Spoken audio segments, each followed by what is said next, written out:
तो और भाई लोग कैसे हो आप सब लोग मेरे यार। तो जैसा कि पिछले एपिसोड में हम सभी लोगों ने देखा था कि सोंगची ने किनले को कहा था कि एक हफ्ते पहले बिशुई गैंग किनले के सेकंड ब्रदर को किडनैप करके ले गया, जिस वजह से किनले बहुत ही ज्यादा गुस्सा हो गया था और गुस्से से अपने हाथ के कप को भी तोड़ दिया था। तो इस एपिसोड की शुरुआत में दिखाया जाता है कि सोंगची किनले से पूछता है आखिरकार क्या हुआ, आपको देखकर लग रहा है कि आप बहुत ही ज्यादा परेशान हैं। किनले अपने आप को शांत करते हुए बोलता है अरे नहीं नहीं, ये कुछ भी नहीं, मैंने कल्टीवेशन के दौरान कुछ गलती कर दिया था, लेकिन चिंता करने की कोई बात नहीं, मैं कुछ दिनों बाद इसे ठीक कर दूंगा। इसके बाद किनले मेडिकल हट से बाहर आ जाता है और सोंगची किनले को बोलता है मिस्टर ले, आपको अपना थोड़ा ख्याल रखना चाहिए, मैं थोड़ी देर आराम करने के लिए क्यों ना आपके लिए एक कमरा तैयार करूं। किनले बोलता है इसकी कोई जरूरत नहीं है, मैं ठीक होने के लिए वापस जा रहा हूँ, मैं बाद में आऊंगा। ये बोलने के बाद किनले वहाँ से चला जाता है और रास्ते में जाते हुए वो अपने सेकंड ब्रदर के बारे में सोच रहा था, जहाँ पर कि जब भी कीनू किनले को बुली करने के लिए आता था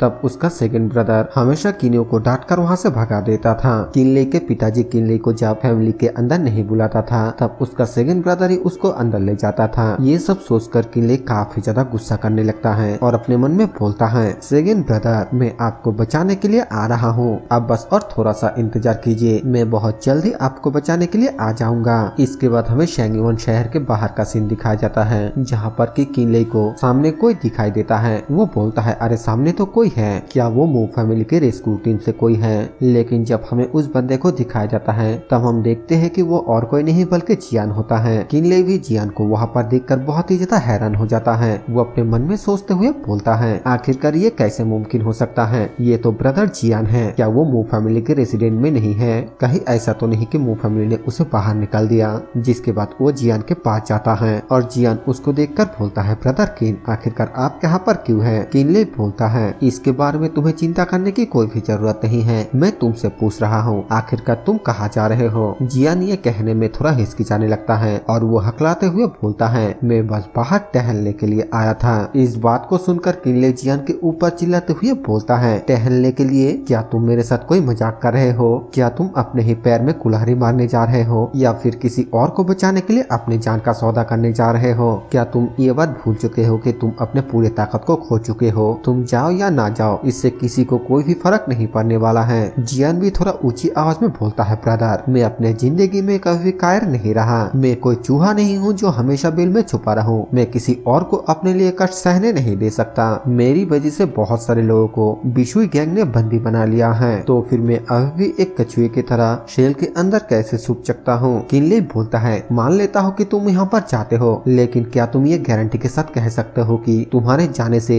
बिशुई गैंग उन लोगों को छोड़ देगा। मा चैन अभी भी मुझे ढूंढ रहा है और वो अभी भी ये चाहता है कि तुम उन्हें बताओ कि आखिरकार मैं कहाँ रहता हूँ। मैं तुम्हें बचाने के लिए बहुत सारे मुसीबतों को झेला, मैं तुम्हें कभी भी ऐसे ही जाते हुए और मरते हुए नहीं देख सकता, और अब जबकि मू फैमिली लड़ाई कर रहा है तो फिर तुम्हें लड़ाई करने की क्या जरूरत है। जब तक मू सुई फेंग तुम्हें खुद उनके हवाले नहीं कर देता तब तक तुम्हें इसे सहना चाहिए और शेल के अंदर वापस आकर एक कछुआ बनकर रहना चाहिए। इस बात को सुनकर जियान को बहुत ही ज्यादा गुस्सा आने लगता है, लेकिन वो कुछ भी नहीं कह पाता है क्योंकि किनले जो बोल रहा है वो एक तरह से सही बोल रहा है, भले ही जियान के लिए ये एक ताना जैसा ही क्यों ना लगे। किनले आगे उसको बोलता है शांत हो जाओ, इस मामले से तुम्हारा लेना देना बहुत ही कम है, इसीलिए तुम्हें चिंता करने की कोई भी जरूरत नहीं है। वैसे क्या तुम उन लोगों में से किसी को पहचानते हो जिन लोगों को बंदी बनाकर ले जाया गया। जियान बोलता है हाँ, मैं उनमें से कुछ इम्पोर्टेंट लोगों को जानता हूँ, फेंग यू जुओमिंग और किन फेंग। यहाँ पर किन फेंग यानी किनले का सेकंड ब्रदर। इस नाम को सुनते ही किनले अपने मन में बोलता है तो इन लोगों में सच में सेकंड ब्रदर हैं। जिसकी बात वो जियान को बोलता है ठीक है, अपने आप को तकलीफ देना बंद करो, मैं तुम्हें कुछ अच्छी खबरें बताऊंगा, इस पील को ले लो, इसे लेने से तुम दोबारा से कल्टीवेशन कर पाओगे। अगर मुझे कुछ हो जाता है और तुम बदला लेना चाहते हो तो फिर करीब प्रैक्टिस करो, और आज तुमसे मैं मिला हूँ, तुम इस बात को किसी को भी नहीं बताओगे, यहाँ तक कि रुओमेई को भी नहीं। अगर तुम फिर से मरने के लिए बाहर आ गए तो फिर आइंदा से तुम कभी भी मुझे अपना भाई कहकर मत बुलाना। इसके बाद वो दोनों एक दूसरे से अपना हाथ टकराते हुए अलविदा कहता है। जिसके बाद यहाँ से सीन चेंज होकर हमें एक दूसरे जगह का सीन दिखाया जाता है, जहाँ पर कि किनले के हाथ में एक गांव का नक्शा होता है जो कि जियान ने उसको दिया था। किनले उस मैप को देखते हुए बोलता है इस मैप के साथ मैं मू फैमिली से बचने और अकेले काम करने में कामयाब रहूंगा।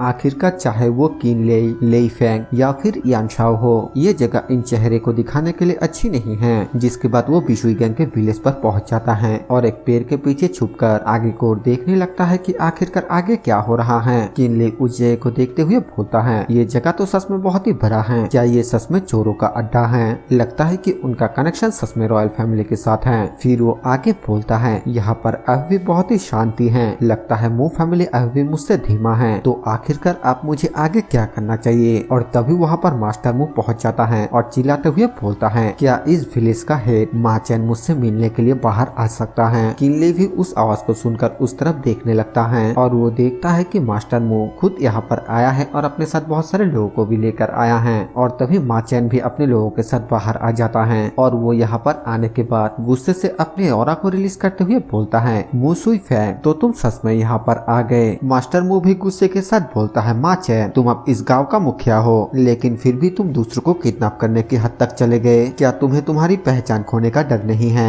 मा चैन बोलता है, मेरे पहचान खोने का डर? क्या मजाक है, किसी ने मेरे छोटे भाई को जान से मार दिया है, हत्यारा का कोई भी पता नहीं है और तुम मेरे पहचान को खोने के बारे में बात कर रहे हो? मू सुई फैंग, अगर तुम्हारे मू फैमिली में एक डानियांग रियलम का कल्टिवेटर नहीं होता तो फिर मैं पूरे मू फैमिली को पहले ही खत्म कर चुका होता। अभी के अभी यहाँ से चले जाओ और जियान को मेरे पास लेकर आओ, वरना तुम हमारे असली ताकत को देखोगे। मास्टर मू मा चैन के ऊपर अटैक करते हुए बोलता है, मा चैन, इतना ज्यादा एरोगेंट मत बनो। मा चैन भी दूसरी ओर से हंसते हुए अटैक कर देता है और उन दोनों का अटैक एक दूसरे से टकराने की वजह से वहाँ पर एक बहुत ही जोरदार धमाका होता है। दूसरी तरफ बाकी के लोग भी वहाँ पर लड़ाई करना शुरू कर देता है और देखते ही देखते वहाँ पर एक बहुत ही खतरनाक लड़ाई शुरू हो जाता है। किनले, जो कि पेड़ के पीछे छुपकर ये सब कुछ देख रहा था, वो बोलता है, मू फैमिली और बिशुई गैंग आपस में लड़ाई कर रहा है, तो फिर चलो इसी मौके का फायदा उठाया जाए। ये बोलने के बाद किनले विलेज के अंदर चला जाता है, जिसके बाद किनले को वहाँ पर एक गुफा मिलता है जहाँ पर कि मा चैन ने उन किडनैप किए गए लोगों को कैद करके रखा था। किनले उस गुफा के अंदर जाते हुए बोलता है, मुझे उम्मीद नहीं था कि इस गांव के पहाड़ के पीछे इतना बड़ा गुफा होगा और तो और यहाँ पर कोई भी गार्ड नहीं है। और तभी चलते चलते किनले का पैर एक लकड़ी के ऊपर पड़ जाता है, जिसकी वजह से शोर होता है तो वो थोड़ा रुक जाता है, लेकिन वो सामने के नजारे को देखकर काफी ज्यादा हैरान हो जाता है क्योंकि सामने बहुत सारे इंसानों के हड्डियां होता है। किनले बोलता है, क्या इस गुफा के गहराई में कुछ ऐसा है जिसे फीडिंग किया जा रहा है, यानी कि खिला पिला कर पाला जा रहा है? ये बिशुई गैंग तो इतना ज्यादा इविल है, ये अजीबो गरीब है। और तभी उसको अपने सेकंड ब्रदर का याद आता है और वो बोलता है, मुझे नहीं पता है कि आखिरकार उन्हें कहाँ रखा गया है, मुझे जल्दी करना होगा, कहीं ऐसा ना हो कि उनके साथ भी यही हालत हो। और तभी हमें उस गुफा के अंदर एक बहुत ही खतरनाक चीज को दिखाया जाता है जो कि बहुत ही ज्यादा बड़ा होता है। और इसी सीन के साथ ये वाला एपिसोड यहीं पर खत्म हो जाता है। वीडियो पसंद आए तो वीडियो को लाइक कर देना, चैनल पर नए हो तो सब्सक्राइब कर देना।